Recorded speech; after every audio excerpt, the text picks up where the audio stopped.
It's my privilege to bring you Christmas greetings from CiC. And this year, as I've been reflecting on the Christmas story, my mind has gone to a verse in Proverbs. It's in chapter 19, verse 21.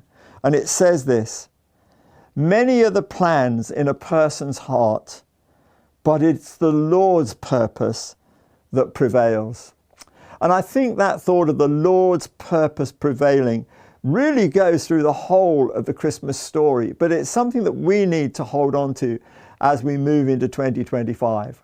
I think this is going to be a year where we really do need to grasp that God is in control. So let's see how this works out in the Christmas story by looking at two decrees and seeing how Joseph responded to them. The first one I'm going to share with you is really well known. It's in Luke's Gospel, chapter 2, and I'm reading the first 7 verses. This is what it says. "In those days, Caesar Augustus issued a decree that a census should be taken of the entire Roman world. This was the first census that took place while Quirinius was governor of Syria, and everyone went to their own town to register. So Joseph also went up from the town of Nazareth in Galilee to Judea, to Bethlehem, the town of David, because he belonged to the house and line of David. He went there to register with Mary, who was pledged to be married to him and was expecting a child. While they were there, the time came for the baby to be born, and she gave birth to her firstborn, a son. She wrapped him in cloths and placed him in a manger, because there was no guest room available for them." Now, I think Joseph would have known the scriptures. And he would have known that it was prophesied that the Messiah was going to be born in Bethlehem. And he knew from what God had shown him and how he'd had conversations with Mary that she actually was carrying the Messiah. And you might have thought that one of the things he did in taking that responsibility for her would have been to relocate, to have left Nazareth and gone to Bethlehem in order to be in the right place at the right time to see the prophecy fulfilled. But he didn't. For one thing, he probably didn't have the resources to do it, and there was all sorts of things that might have just been in the way of doing that. And anyway, you just need to hold on to the fact that we don't have to force the fulfillment of prophecy. And so this decree comes, and it's incredible. It's the decree from Caesar Augustus, who doesn't know the scriptures, doesn't know that the Messiah is going to be born in Bethlehem, doesn't know that Mary, this person he'd never heard of, is actually carrying the Messiah, but he makes a decree.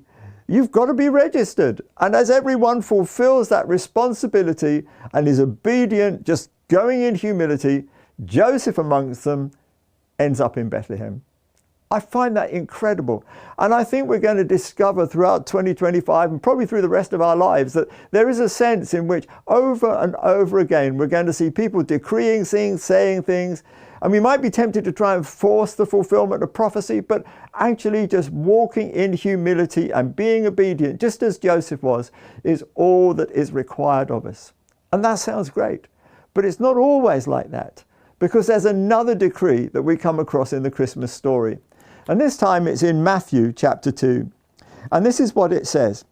"After Jesus was born in Bethlehem in Judea, during the time of King Herod, Magi from the east came to Jerusalem and asked, 'Where is the one who's been born King of the Jews? We saw his star when it rose and have come to worship him.' When King Herod heard this, he was disturbed, and all Jerusalem with him. When he'd called together all the people's chief priests and teachers of the law, he asked them where the Messiah was to be born. 'In Bethlehem in Judea,' they replied, 'for this is what the prophet has written. But you, Bethlehem, in the land of Judah, and by no means least among the rulers of Judah, for out of you will come a ruler who will shepherd my people Israel.' Then Herod called the Magi secretly and found out from them the exact time the star had appeared. He sent them to Bethlehem and said, 'Go and search carefully for the child, and as soon as you find him, report to me, so that I too may go and worship him.'" Now we know that actually he had no intention of worshipping him. He was told that this is where the Messiah was going to be born. He was told that these kings had come looking for the one that was born King of the Jews. He put those two statements together and he knew that the Messiah was now there in Bethlehem. And what does he do? Not worship. He decides he's going to have to kill him. This is craziness. This is the one that all the people he rules over have been longing for. And he, the king, is going to kill him. And he makes a decree. This is the decree. He decrees that all the boys under the age of 2 years in Bethlehem and the surrounding area are to be killed. Now, that is another decree. Now, this one, you don't just sort of sit there and think, oh, well, we'll just see how that unfolds. No, this one demands action. And you see that God actually speaks to Joseph and say, you've got to move. And there are some times when we have to respond, not just in that humility that walks step by step, but with that discernment that says, I've got to make a move. So this is the Christmas story. 2 decrees, 2 very different responses. But in the midst of it, we can see God being in absolute control. And that's what I want you to take hold of this Christmas. We have a God whose plans and purposes will prevail. And we need to hold on to that as we go through into 2025.